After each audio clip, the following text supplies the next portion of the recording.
বিসমিল্লাহির রহমানির রহিম।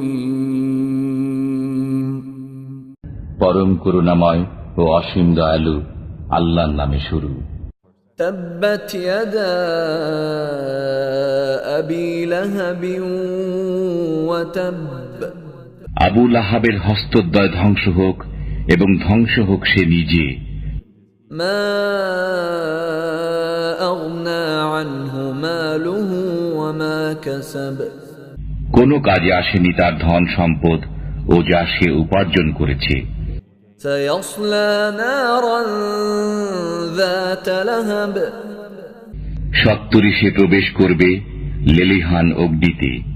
ওয়ামরাআতুহু হাম্মালাতাল হাতাব। এবং তার স্ত্রীও, যে ইন্ধন বহন করে। ফি জিদিহা হাবলুম